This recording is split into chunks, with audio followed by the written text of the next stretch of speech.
Paz, Senhor! Eu sou o Vini. Eu sou o Jay. Nós somos a Trindade mais eu. Estamos aqui com uma dica da Trindade. Você já deve conhecer esse quadro, onde a Trindade indica, ou dá dicas. Ou sugere, né? Ou sugere alguma coisa. E nós vamos trazer aqui hoje para vocês uma dica de um livro, A História da Teologia, de Roger E. Olson. E esse não é o primeiro livro que a gente indica, a gente já fez outras indicações. Esse livro que vai aparecer aqui, ó, né? Vai aparecer aqui na edição. O editor que está sendo bem pago vai colocar a edição aí. Ele é um livro com algumas características, né?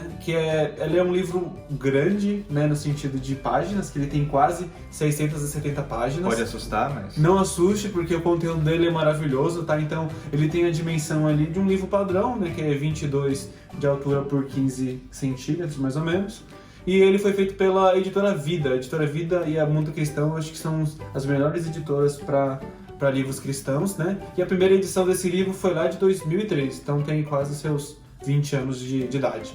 Isso aí. E antes de a gente prosseguir com a indicação desse livro, a sugestão desse livro, não se esqueça de se inscrever no canal, deixar seu comentário, deixa o seu like, ajuda a gente aí comentando o que você acha, o que você não acha, compartilhando esse vídeo ou os outros com seus amigos. Faz aí uma maratona no nosso canal, tem aí já 20 e tantos vídeos. Não se esqueça também de nos seguir nas redes sociais, Instagram, Facebook. Nós temos aí, só procurar a Trindade mais eu, você vai nos encontrar lá. E mais um ensejo, não se esqueça que os nossos vídeos saem toda quarta-feira e todo domingo, sagradamente. Quem é o autor deste livro? Então, o autor, como eu comentei no começo, é o Roger E. Olson, que ele é filho de pastor, casado e pai de 2 filhos, bacharel em estudos bíblicos e teológicos pela Open Bible College, mestre em estudos bíblicos pelo Seminário Batista norte-americano, mestre em estudos religiosos pela Rice University, PhD em estudos religiosos pela Rice University. O cara é fera, sabe do que está falando, né? E tendo aí feito diversas pesquisas na Universidade de Munique também. O interessante, né? É bom saber o autor pra gente saber do que a gente está comprando, né, o livro. Ele é professor de teologia, então pela George W. Truth Theological Seminary, então lá no inglês já tá meio enferrujado, mas saiu, né? E ele deu aula lá, ele dá aula lá desde 1999 e até o presente dia ele ainda está empregado lá, graças a Deus, né? Isso. Ele escreveu vários livros, e sendo que em 1999 ele recebe um prêmio chamado Medalha de Ouro. Ele não é um atleta, mas é um escritor da Associação de Editores Evangélicos. Atleta da literatura. É verdade, é um atleta da literatura. E ele recebeu esse prêmio através da Associação dos Evangélicos dos Estados Unidos. Então o cara é bom para você ler. É isso aí, vamos ao resumo da história então. Com a morte dos discípulos, e quando nós falamos dos discípulos, nós estamos falando lá do começo, né? Porque assim como disse Nicodemos, né? Apóstolo bom é apóstolo morto. Não existe apóstolo hoje em dia, tá, gente? É verdade. Isso é importantíssimo. Vai ter uma sugestão de vídeo. Se vocês quiserem, comenta aqui embaixo. Fale sobre isso. Fala assim, hashtag fale sobre isso. Conte-nos mais, né? O cristianismo, então, com a morte dos discípulos, o cristianismo entrou em uma nova era, que não é a nova era, né? Não. É uma nova era... Illuminati, né? Para a qual não estava inteiramente preparado. Já não seria possível solucionar debates doutrinários ou quaisquer que fossem apelando para um apóstolo. Ou seja, não existiam mais os apóstolos, os discípulos já haviam se ido, e como é que nós íamos discutir doutrina, né? Então é o início aí dessa história desse livro. Então a teologia ela nasce então à medida que os herdeiros dos apóstolos, né, aqueles que vieram depois dos apóstolos, que aprenderam com eles ali em vida e pegaram seus ensinamentos, tudo aquilo que eles falavam de Jesus, e começaram a refletir sobre aquilo que Jesus ele tinha deixado, a fim de explicar o que estava acontecendo nesses novos contextos, os conflitos, as controvérsias que estavam aparecendo na conduta cristã daquela época, né? Então, naquela nova realidade, Jesus morreu, os apóstolos morreram, e agora? Aqueles que ficaram como herdeiro, como é que a gente vai lidar com o cristianismo, que era um bebê ainda, né? Surgindo os problemas, as dificuldades, as divergências, e agora? O que a gente faz? Assim, então, com o tempo, a necessidade de um registro de interpretação escritos dos ensinos de Jesus e dos apóstolos tornou-se tão urgente que as igrejas independentes, grupos de igrejas, finalmente todos os líderes cristãos se reuniram para traçarem e definirem escritos dos apóstolos e das pessoas estreitamente ligadas a eles. No século II, no entanto, esse processo estava apenas começando, né? Então a gente vai ver a igreja ela se formando e o processo, como o título já fala, sobre a história da teologia, vai ser essa questão da organização dos ensinos, né? Então, tudo ali que estava acontecendo na época, então, um dos primeiros acontecimentos que foi onde nasce a teologia, a prática de colocar, assim como você falou, a teologia na mesa e escrever, deixar tudo registrado, porque naquela época já existia o gnosticismo, né? Que é uma versão aquela, você acredita em Deus, mas é aquele Deus cósmico, aquela coisa, aquelas doutrinas meio que perdidas no tempo, né? Então, os discípulos estavam com essa questão de resolver isso e estavam no começo, tinha que descobrir tudo. Assim, a teologia surgiu dos desafios impostos aos ensinos cristãos, né?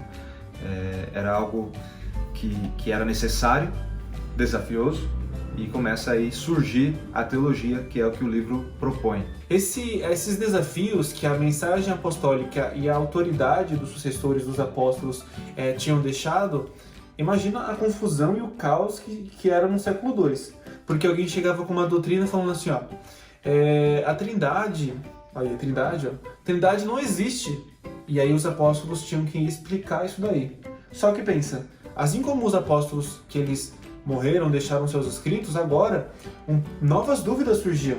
Surgiam as questões sobre... até hoje, né? Sim, como surgem até hoje. Porque a gente vai ver que as coisas que foram levantadas no começo da teologia, hoje perduram até os dias de hoje em outras linhas de pensamento. Por exemplo, existe o nosso primeiro hater do canal, que fala que a Trindade é uma doutrina católica. Só que, lendo este livro, nós vamos verificar que isso foi uma questão envolvendo a teologia no primeiro e no segundo século.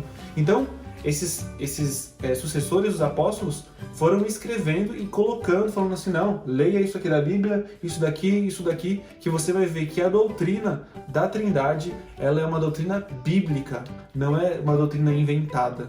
E isso também sobre as duas naturezas de Jesus, um Jesus humano, mas também com uma natureza divina. Vejam só, os bispos no segundo século, como o Vini está dizendo aqui, do cristianismo e tal, eram simples supervisores. Os bispos da igreja, né, das igrejas, eram simples supervisores de grupos de igrejas em uma certa cidade ou território.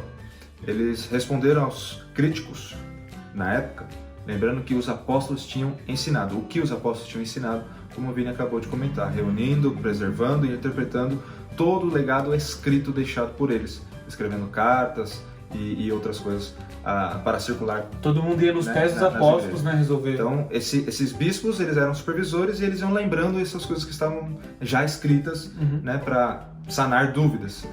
No decorrer, então, desse processo, nasce a teologia cristã, não como a que nós temos hoje, mas começa a nascer aí a teologia cristã, que vai tentar, de certa forma, sanar dúvidas e definir pensamentos, né, a respeito das doutrinas deixadas pelos apóstolos. Com os pais apostólicos, então, a teologia continuou sua infância e somente mais tarde, depois do século XI, com Irineu, e também a gente fala sobre ele no outro vídeo, né? Uhum. É só para deixar pitadinhas aqui de curiosidades. Quem foi Irineu?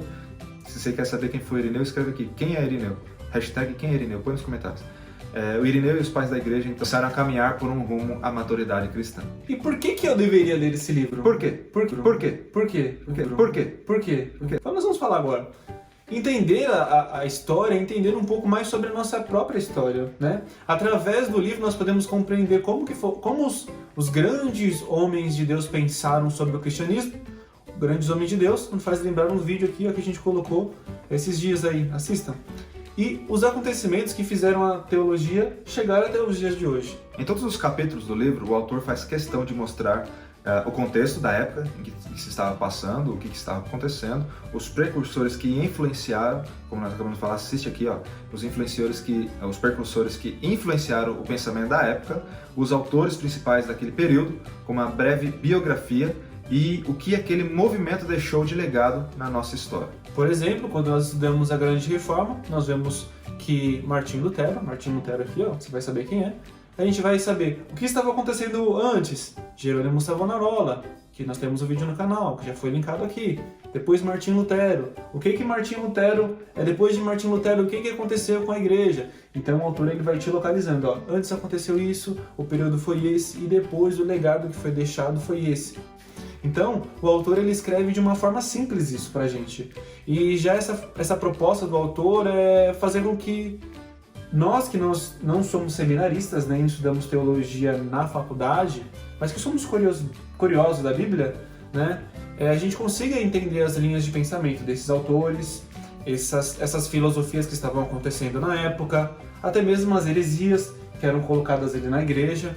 Então, algo que seria tão complexo para a gente entender, o autor traduz para a gente de uma forma simples, para que a gente, ao pegar esse pensamento, aquilo que estava acontecendo, a gente consiga entender sem muitas dificuldades. E quem é o público-alvo desse livro? Então, o público-alvo, como o Vini já disse, são pessoas como eu e vocês, que têm curiosidade, que têm vontade, sede por aprender mais, estudantes da Bíblia, professores GBD, curiosos de assuntos bíblicos, vão achar nesse livro um ótimo material de apoio, de conhecimento, de preparação para aulas, inclusive até mesmo para sermões, pregações, por que não? Conhecimento próprio, porque né? Tudo isso vai criando aí uma grande biblioteca mental, se eu posso dizer assim, né? Que você vai utilizar, inclusive, para conversar com outras pessoas, para expor textos bíblicos com muito mais conteúdo. E quanto que custa esse investimento, né? Quanto custa? Quanto? É um livro que ele vai Nada custar... que você não possa pagar? Sim. E tem cartão de crédito hoje em dia, a gente paga em boleto. E ele é um livro, pela quantidade de páginas, pelo conteúdo que ele tem, é um livro que está ali na média dos seus 60, 70 reais. Uns 2-3 McDonald's, duas pizzas com refrigerante já paga esse livro. Inclusive você não engorda, né? Só o seu cérebro vai engordar de conhecimento. Assim, E assim, gente, esse é um livro espetacular. Eu finalizei ele esses dias agora e toda oportunidade que eu tenho para falar dele, eu falo porque é muito bom mesmo. Não se esqueça de se inscrever nesse canal, deixe seu like no vídeo, o like ajuda muito. Quando você se inscreve, dá like, compartilha, o YouTube entende que esse conteúdo é bom, que é relevante e começa a compartilhar para outras pessoas. Não esqueça do nosso sininho. Se veja o seu sininho lá, ele está com para você receber todas as nossas notificações, porque aí você tá recebendo o nosso vídeo, tá sempre nos acompanhando. Isso aí. E até a próxima. Fiquem com Deus.